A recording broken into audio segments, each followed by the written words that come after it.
Hello, this is Recovery Diaries in Depth. I'm your host, Gabe Nathan. Thanks so much for joining us. We are happy to have you here. On today's show, we're going to be speaking to Tree Franklyn. She's a best-selling author, a coach, and a founder of the Empathic Awakening Academy. And she's going to be talking about her heartfelt letter to her mother, "Mom, I want to kill myself." Each week, we'll bring you a Recovery Diaries contributor, folks who have shared their mental health journey with us through essay or video format. We want to see where they are on their mental health journey since initially being published on our website. Our goal is to continue supporting our diverse community by having conversations here on our podcast to follow up and see what has shifted, what has changed, and what new things have emerged. We're so happy to have you along for this journey. We want to remind you to follow our show for new and back episodes at recoverydiaries.org. There, like the podcast, you'll find stories of mental health, empowerment, and change. You can also sign up for our mailing list there so you never miss a new podcast episode, essay, or film. And you can find this podcast pretty much anywhere you get your podcasts. We appreciate your comments and feedback about our show. It helps us improve, make changes, and grow. And of course, make sure to like, share, and subscribe.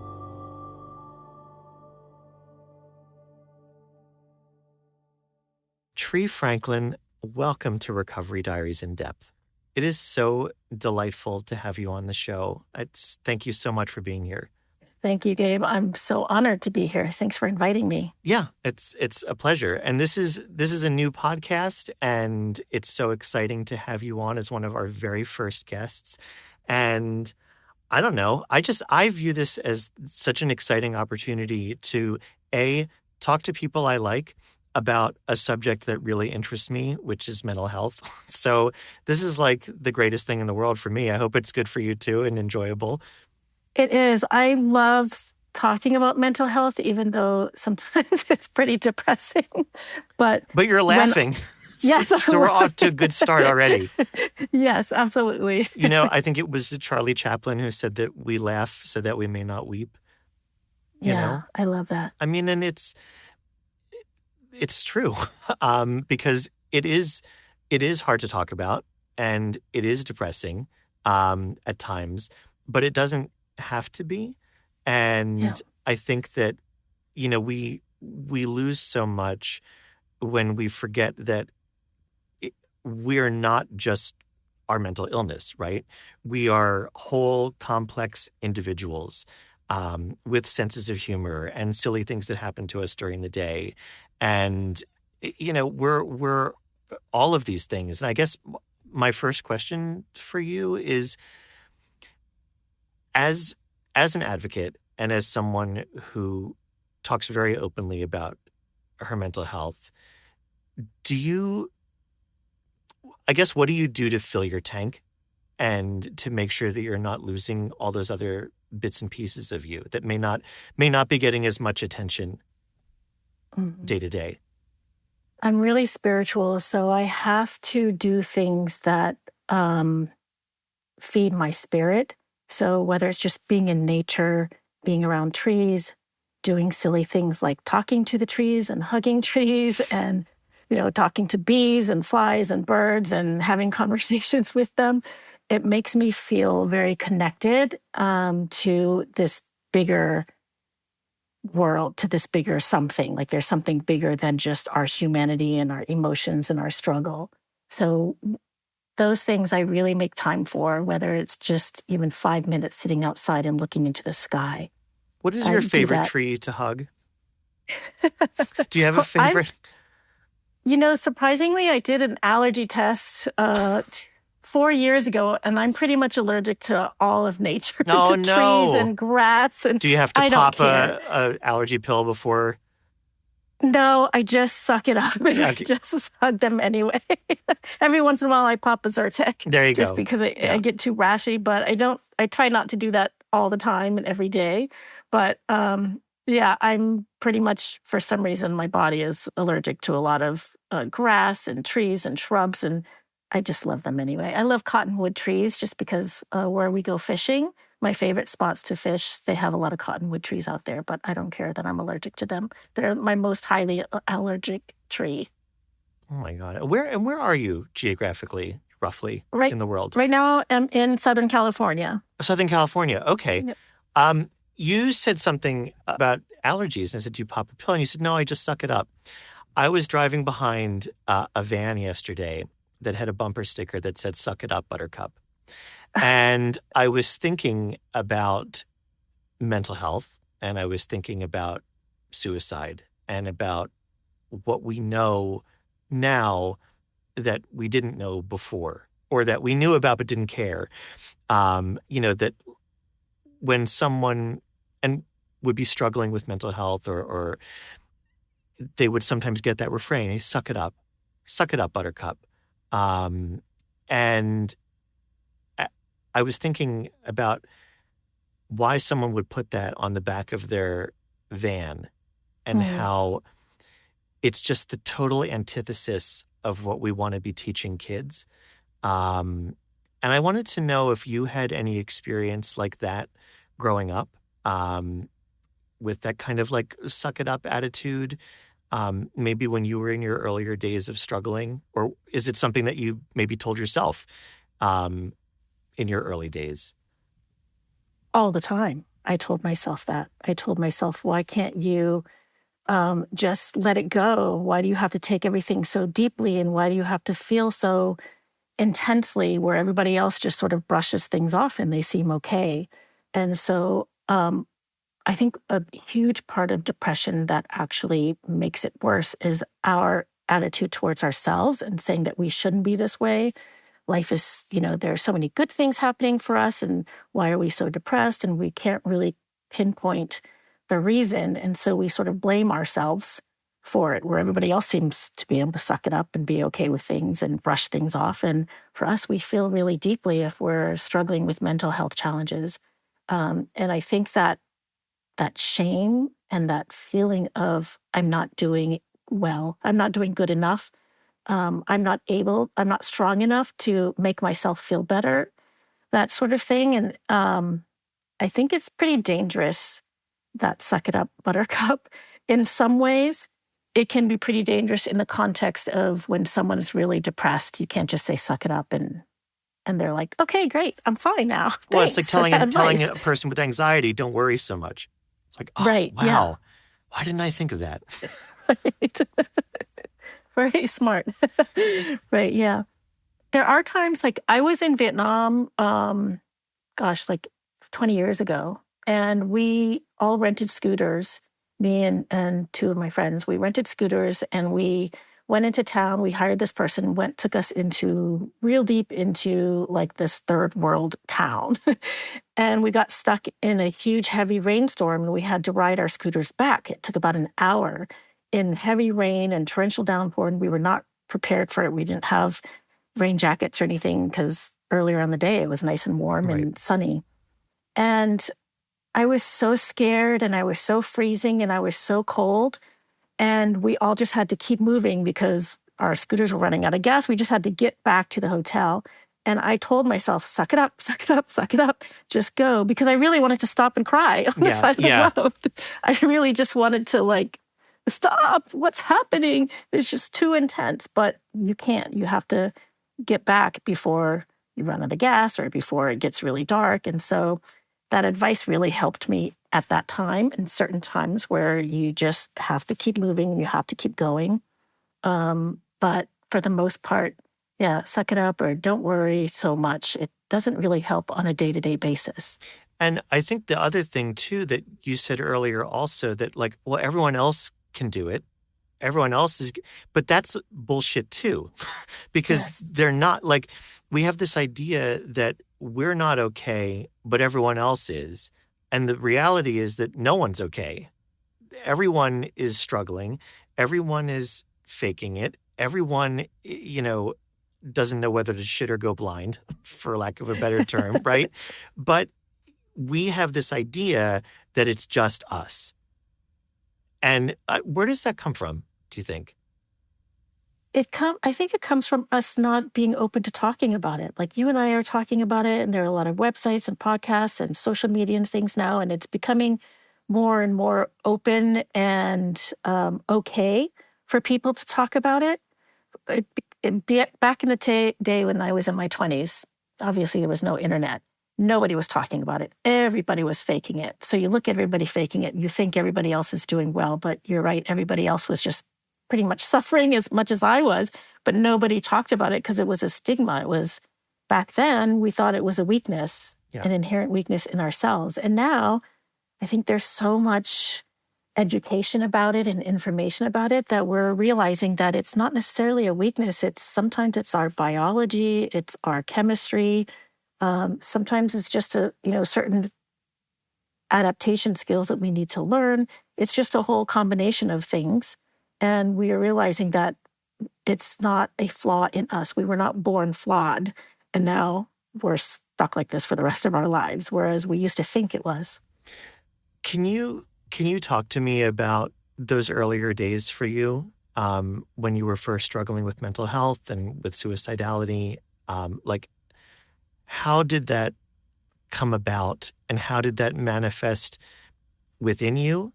And what was it like in your family? Did you talk about it with your family? How did all of that really kind of begin for you? Yeah, I think part of it is genetic, and there's a lot of studies now that's testing genetics and where depression comes from. And I think we do get some of that from our DNA, from our ancestors and our parents and our grandparents. And I think it does get passed down to us. It doesn't mean that we're stuck with that because, it's in our DNA and that's it forever, we're screwed.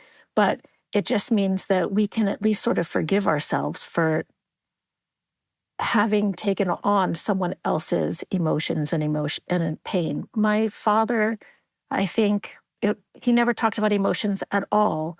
So mental health wasn't even a thing it wasn't even a phrase in his mouth that ever came out. And his emotions, where he just sort of shoved them down with alcohol.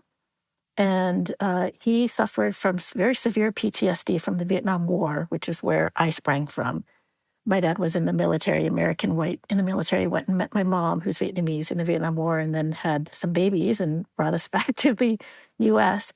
And he never got help for his PTSD from the things that he saw. He never talked about the war with us. Everybody knew that he drowned his sorrows in alcohol. Nobody ever talked about it. It was the big elephant in the room growing up. And my mom, growing up, she was an orphan, and her parents had died when she was young, as a kid, as a teenager. And so she sort of was raised by her teenage sister also. And I believe that she suffered a lot of mental health problems as well. And neither of them got help for it. Neither of them acknowledged it for themselves. And so raising a child, they were not able to have those conversations with me. And so I sort of had to flounder around and figure it out on my own. And they, of course, never showed their sadness or their depression or their anxiety. So I just thought I was crazy. And that's a heavy burden to carry around, to think that, and then to not be able to express it to the people closest to you. Yeah. Did your siblings struggle with mental health too? I think so, in their own way, not specifically in the same way that I did. And I think that they all had their own way of handling it. It was very different. My middle sister's very extroverted. And so she got a lot of help, not by talking about it, but just by being very social and having a lot of friends and doing a lot of things and keeping very busy. And I'm very introverted, and I take things in internally a lot. And so I didn't talk to a lot of people. I just sort of internally had conversations with myself. And then my other sister, I feel that we all struggle with it in our own ways. And I feel that we all somewhat still do struggle with it in our own ways. Everybody, not just me or my sisters and my parents, but I think everybody struggles with mental health. They find their own way to deal with it. Yeah, either healthy or not. Absolutely, yeah. Yeah.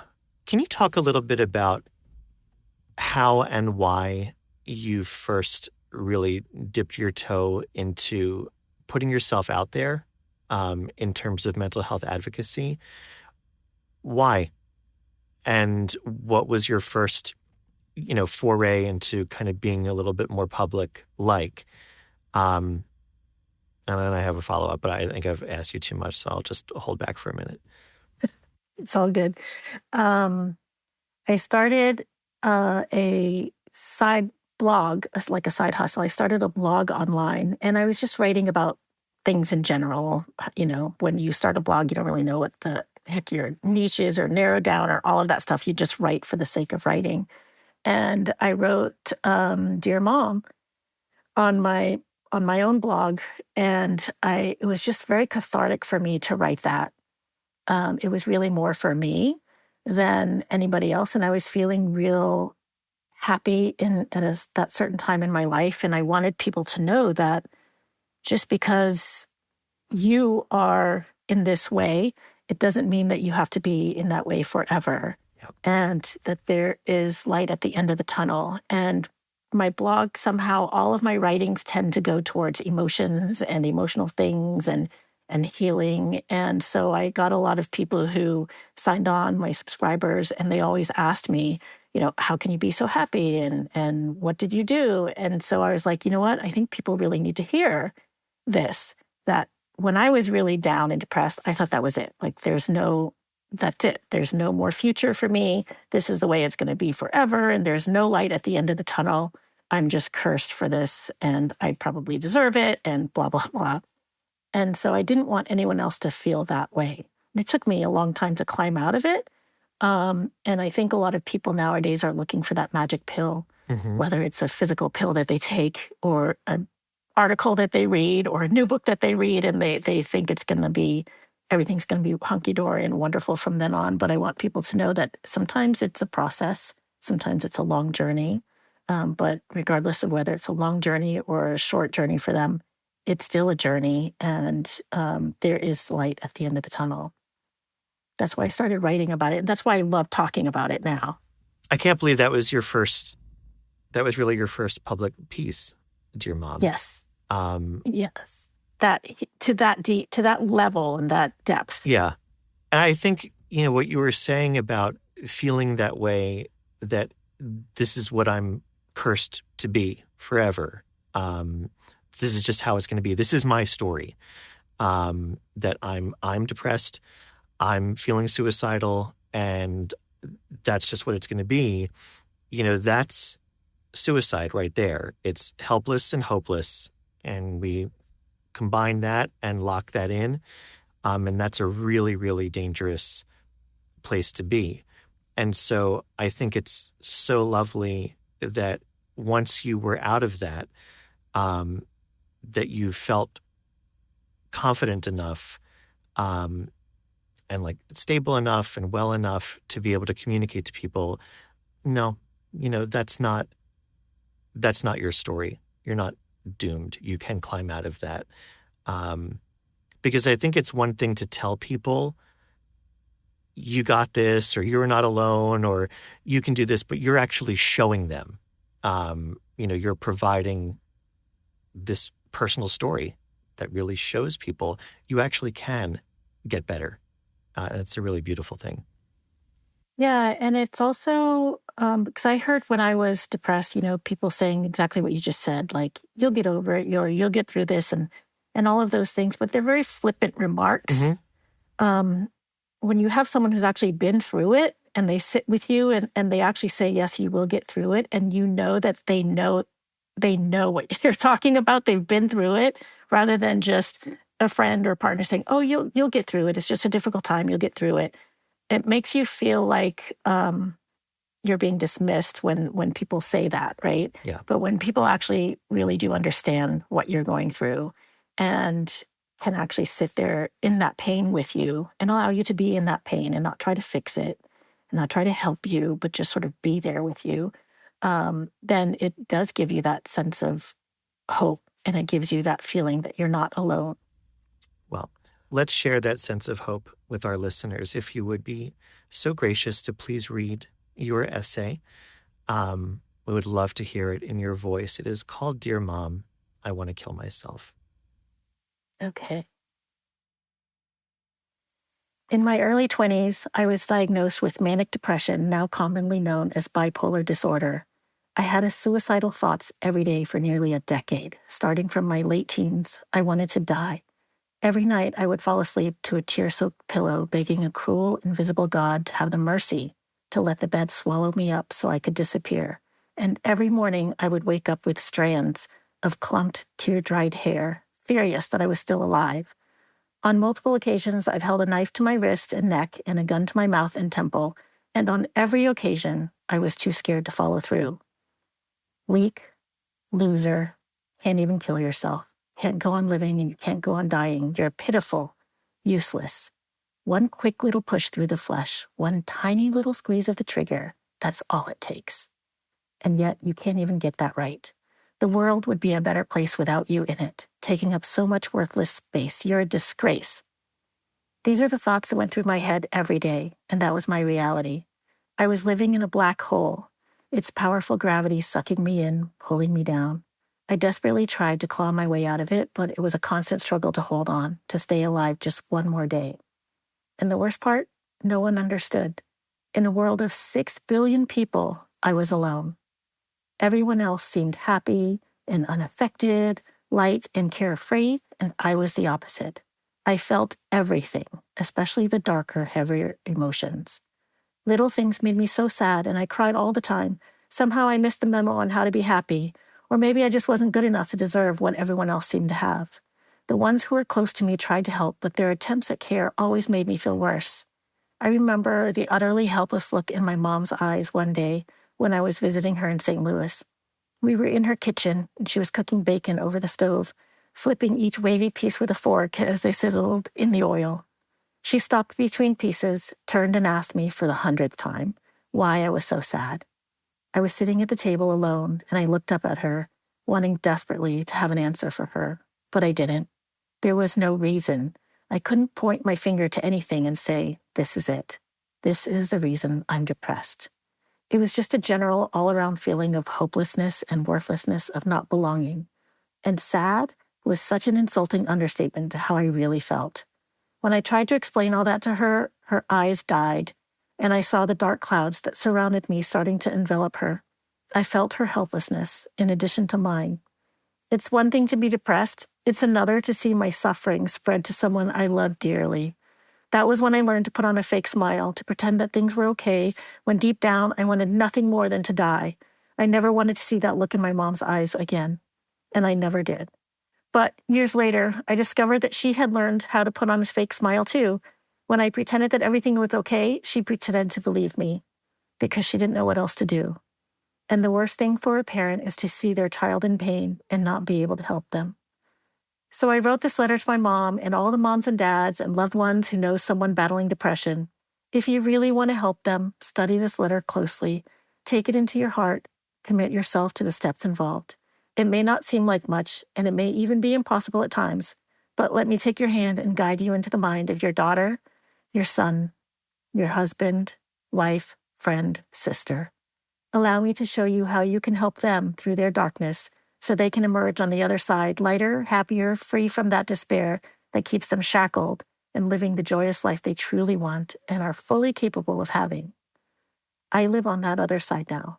The dark days of the heavy clouds no longer control, overwhelm, trap, and suck me into their pits of despair. Now it's not about how I can die, it's about how I can live. I wake up every morning with a playful, lighthearted enthusiasm bursting out of me, and I can't wait to face the day. When I go to sleep at night, I want to hurry and fall asleep so I can wake up and do it all over again. I roll over and I see my boyfriend sleeping, now my husband, and I feel an overwhelming sensation of belonging and appreciation. We live in harmony, him, me, and his 17-year-old daughter, and we sometimes laugh until our bellies hurt and our jaws ache, our 2 dogs licking and pawing, jumping all over us, wanting to be a part of the fun. I have more than enough energy to go rock climbing, skydiving, and hiking all in one day.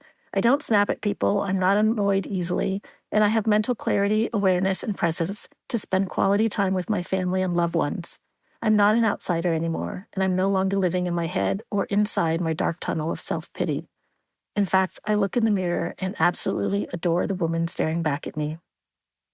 My mom and I have what we call laugh attacks, where we laugh so hard we cry and we don't even know why.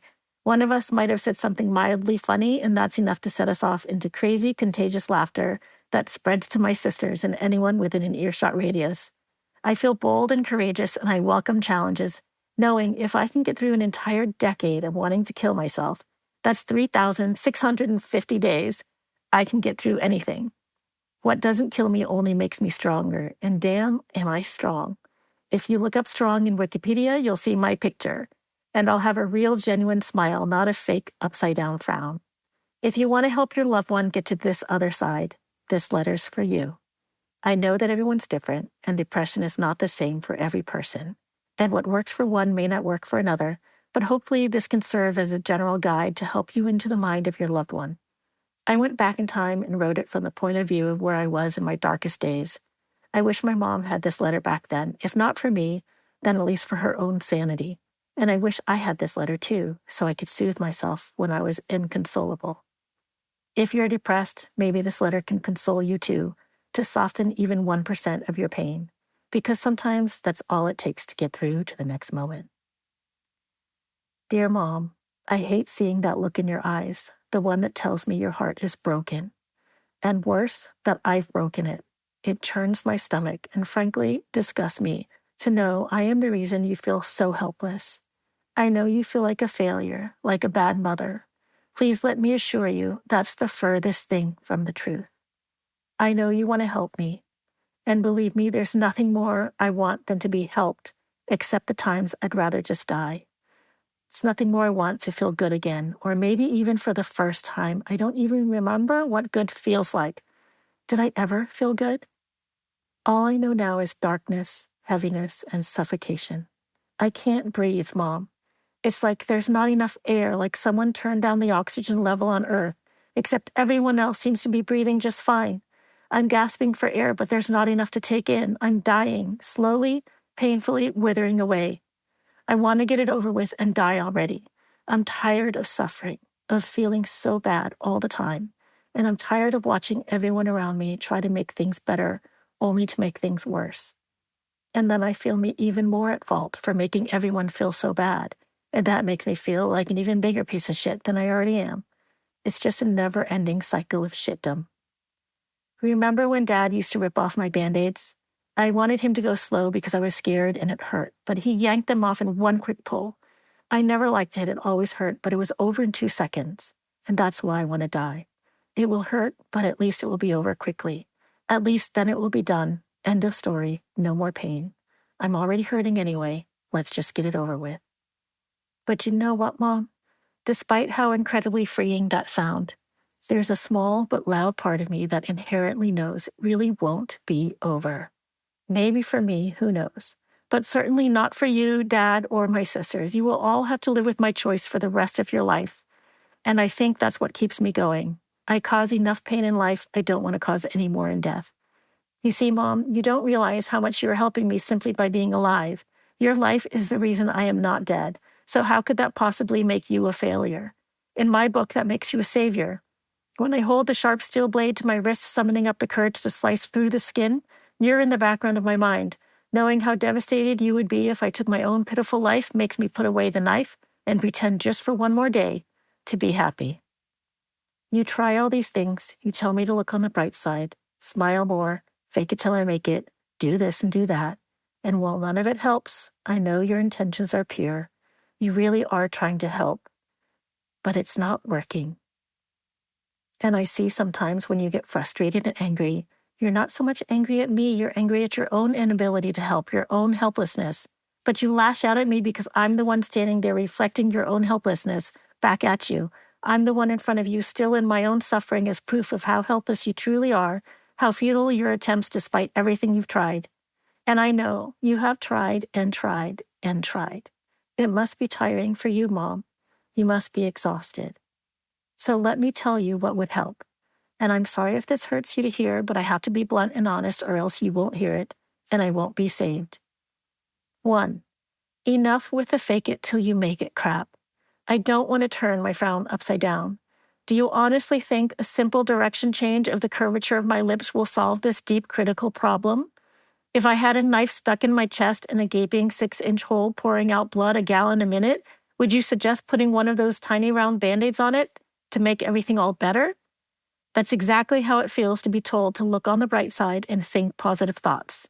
I have a knife in my chest. I'm bleeding to death. There is no bright side, and no amount of positive thinking will close this wound. 2. Sad is different than depressed. Sad is when we lost Aunt Margie to cancer. Depressed is when I've lost myself. Sad is wishing she was still alive. Depressed is wishing I was dead like her too.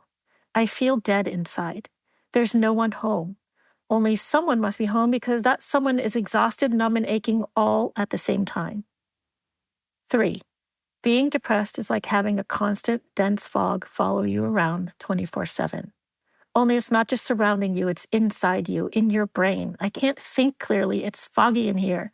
I feel like I'm stuck in someone else's eternal nightmare. And it's not just a mental thing, I feel it in my bones, and if I had a soul, I'd say it's permeated my soul too. But somewhere underneath, over, around, in, or through the fog, there's something else in me, Mom. I don't know who or what it is, but this something, this someone screams at the top of her lungs, begging, shouting to be heard, to be freed. She wants out of the fog, but it's too thick. I can't see her. I only have a sense she's there, but sometimes I don't hear her at all, and I think she's died or moved on, or decided maybe I'm just not worth fighting for. But she's in there, always fighting and kicking and yelling. Sometimes I hate her. I wish she would just shut up. I think she's the one keeping me from pulling the trigger. Because if I go, she goes. And she doesn't want to die. Her will to live is tenacious and annoying. 4. Stop trying to fix me. I am what I am. I might be broken and shattered into a million different pieces on the cold, hard floor, but don't try to sweep me up and glue me back together. Just let me be broken and messy right now. Your full acceptance of my brokenness, of my pain, may be the difference between a healthy wrist and one that's been plunged into with a knife. Just let me be. I feel everything deeply. I'm too sensitive. I don't know that I will ever come out of this. From where I sit, the world looks bleak and the future dimmer. But you know otherwise. You have hope. You feel joy. You see light. You actually laugh, a real deep from your belly kind of laugh. I cannot convince you to come to my side to know what I know, just as you can't convince me to come to your side and know what you know. So if you can hold on to what you know and let me hold on to what I know, eventually your knowing might permeate mine. Eventually your light will seep into the cracks of my knowing, and one day it might eradicate all the darkness and fog. But not now. I'm not ready. If I was, that one day would be today, and I wouldn't be writing this letter. So instead of trying to fix me or force a change, trust in the power of acceptance. Accepting me as I am, especially at a time when I don't accept myself, is the most powerful gift you can give me. Just think about it. All day, every day, I tell myself what a failure I am, how wrong and weak and stupid I am. I feel broken, defective, left behind. I feel unworthy, inadequate, and a burden. It doesn't help me to have you validate those feelings in me by trying to change and fix them. You're basically saying, you're right, you are defective, you are a burden.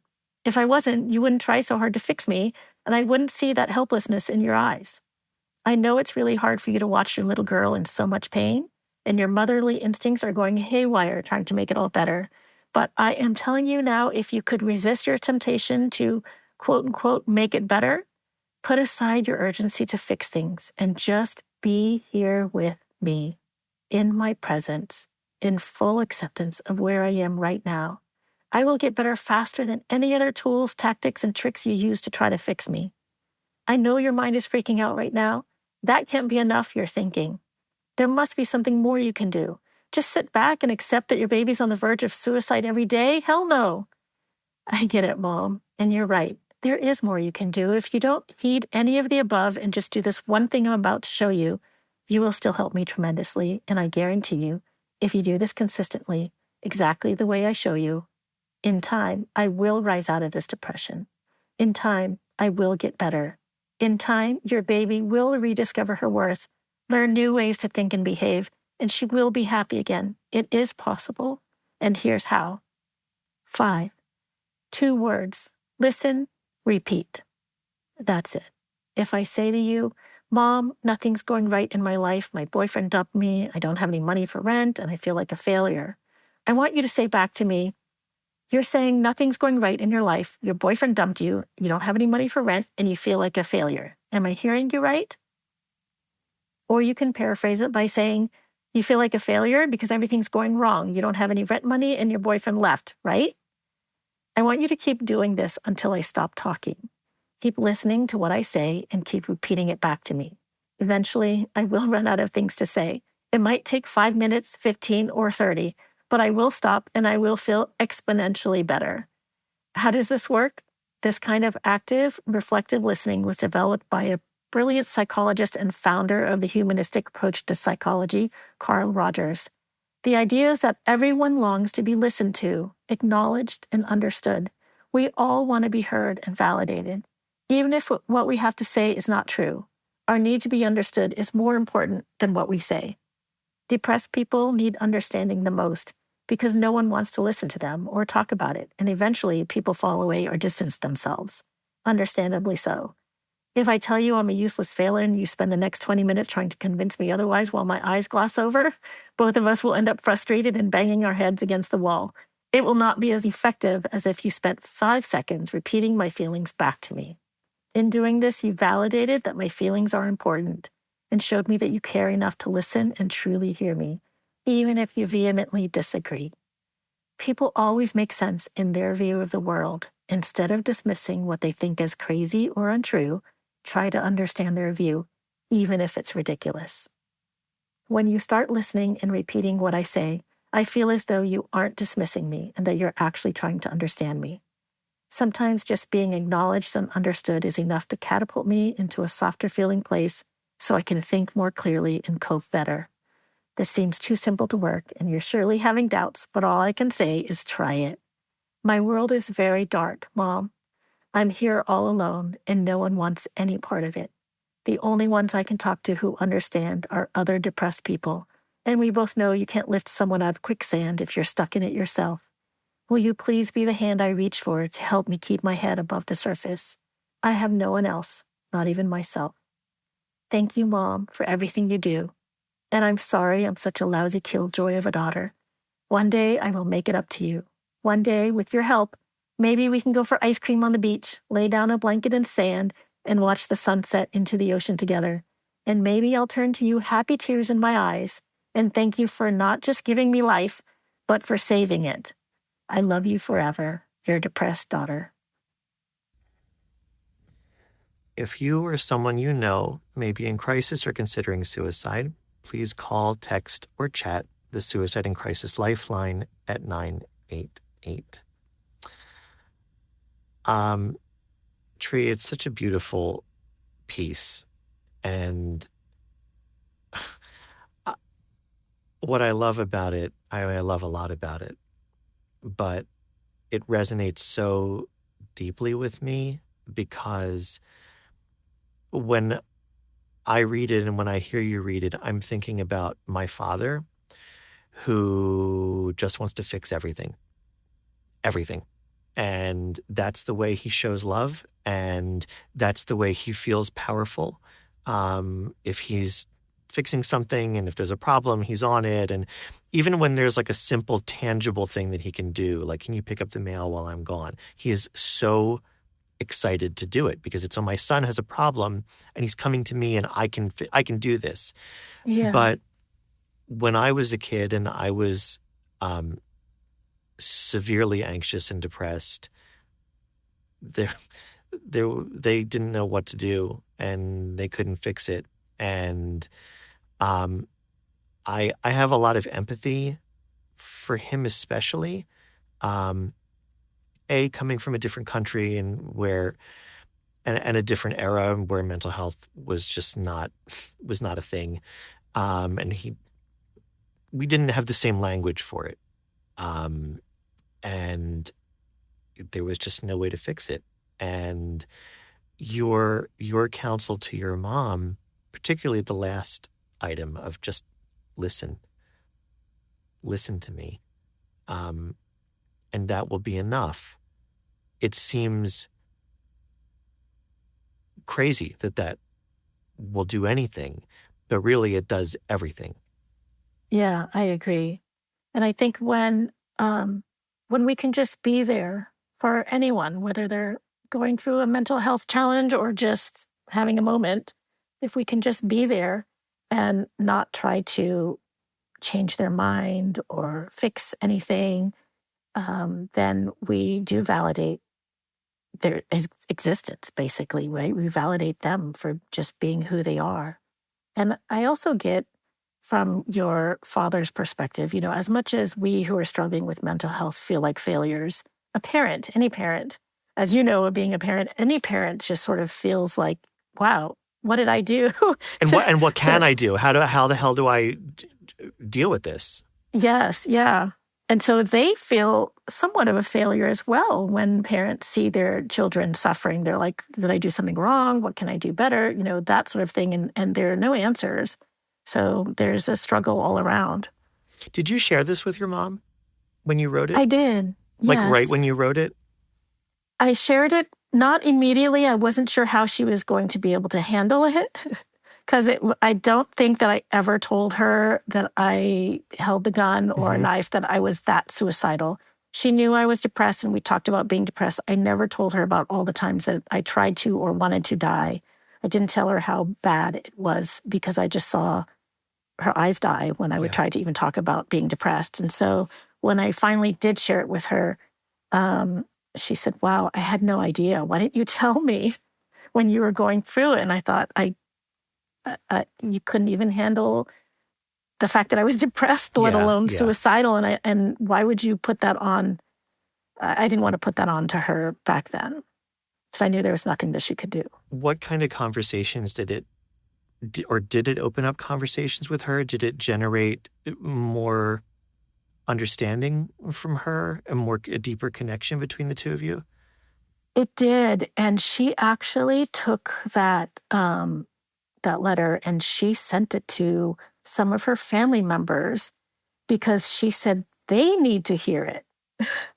Right? She said they not only from the depressed point of view, but from the person who's trying to help the person who's their loved one who's depressed. She sent it to a few people, and I was surprised at who she sent it to in my family, because I was like, wow, I had no idea they were even struggling with that. And so it did open up a lot of conversation. And the person that one of the people she sent it to, I was very close to. And so it opened up a conversation between that person and me and allowed us to have much deeper conversations and more meaningful conversations than we have ever had in our lives. That's wonderful. And that's that really drives home the point too about the power of first-person storytelling. That you put something out into the world and you have no idea what it's going to do. You have no idea what kind of doors it's going to open in your personal life, in your family life, and for other people as well. And I want to tell you, running the Recovery Diaries site, I get these stats every month about essays and how essays are performing and who's looking at what and how many clicks and all of that internet jazz. And this piece is consistently a top performing essay on the site. And the way most people are getting to it is they are Googling the phrase, I want to kill myself. The first stat that I got about it was they were typing in, I want a KMS. And I was like, I want a KMS? What the hell does that mean? And I was like, oh, Jesus, that's what it means. And at first it scared me. Yeah. But then I was like, this is actually really great that people are feeling that's not great that people are feeling that way, but it's great that people are feeling that way and that they're expressing that into a search engine and they're coming to this because this is such a hopeful, helpful piece. And I know that, and I have felt suicidal, but if I were feeling suicidal and I were on the internet, this is what I would want. This is kind of like the life raft that I would want to receive. So I just want to thank you for putting it out there and for sharing it with us and with our community. Oh, and I want to thank you for having it. I had it on my blog for a while, and you can see on your own blog what are keywords that are people coming to your site. And It was exactly that. They were like suicide letter to my mom, or I want to kill myself. And I don't have the resources to help. I'm just a single person blogging, right? Yeah. I don't have the resources to help. And having that be on your website, Recovery Diaries, because you guys do fantastic work and you have so many resources for people to reach out to and find help. And I am so thrilled and honored and blessed that you have this article on your site, because you are the ones who are doing really the work every day, all day, every day, and advocating for mental health. And I'm so appreciative of that. And I'm so grateful that it's on your website and not mine. Thank you. I can't help as much as you guys do. Well, thank you for gifting it to us. It's a really precious part of our community. So thank you. And I guess the last question that I have for you is, what has changed in your life since writing this piece originally? I mean, I know obviously your boyfriend became your husband, and his daughter became a few years older, but like, what else has changed in your life? Since writing the piece? Yeah. I'm more open, definitely more open. I remember first publishing it and hitting that, the send or whatever it was, and posting it. And I was scared. I remember I felt like the world just sort of like crumbled down a little bit. And I was so scared because it was the first time I ever really talked about it in that depth.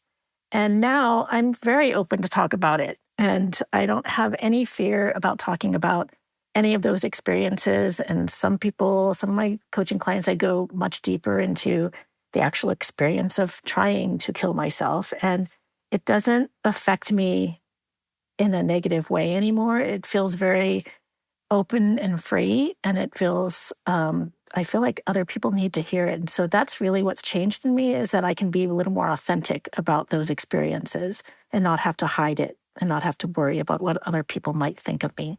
Yeah, I guess sometimes it's that first dip of the toe in the pool that can feel very trepidatious. And then after that, we can kind of just soak in it. Coming right. From a non-swimmer. See, I'm so full of shit. I fucking hate the water so much. But I mean, it is like that, right? Like you have to take that first dip, and then it gets easier. Yeah. Well, I'm so glad that you dipped your toe in that way. It's a pretty brave way to dip your toe in the pool, Tree, with that piece. But oh, thank you. It's all or nothing sometimes with me. Yeah, well, we'll take all for sure. I just want to thank you so much for being here and for spending some time with me. And please let people know where they can find you online. Yeah, they just go to my website, treefranklyn.com. Franklin is spelled with a Y, Franklyn. And you can find anything about me. You can contact me through my website. Awesome. And please do that. And Tree also has another piece on our website that you can read as well. And it's really about kind of being born into the trauma of war. Tree alluded to her parents and that experience. It's another beautiful piece.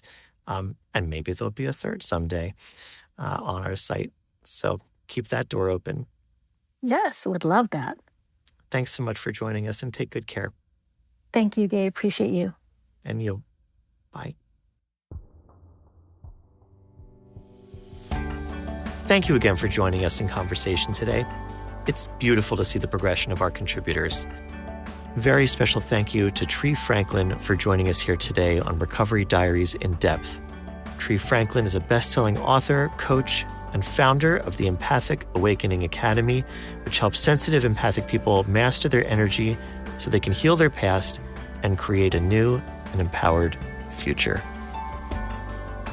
Before we leave you, we want to remind you to check out our website, recoverydiaries.org. There, like this podcast, you'll find additional stories, videos, and content about mental health, empowerment, and change. We look forward to continuing to grow our community. Thank you so much for being a part of it. We wouldn't be here without you. Be sure to join our mailing list so you never miss a podcast episode, essay, or film. I'm Gabe Nathan. Until next time, take good care.